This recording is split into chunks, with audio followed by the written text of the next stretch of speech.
Le problème avec l'ortie, c'est de l'accueillir. On a envie de profiter de ses bienfaits, mais on n'a pas vraiment envie de se faire piquer.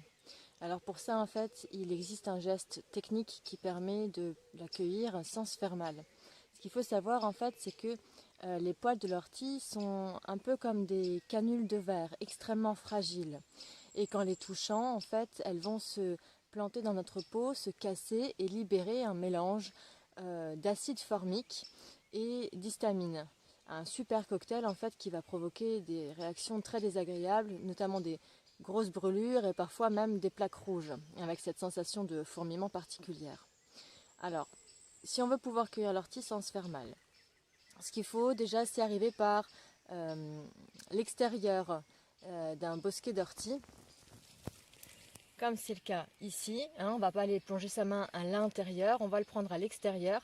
Et ce qu'on va faire, en fait, c'est qu'on va venir rattraper l'ortie à rebrousse-poil. Vous voyez, j'attrape la tige à pleine main et je remonte. Et je peux ainsi caresser toute la tige sans me piquer.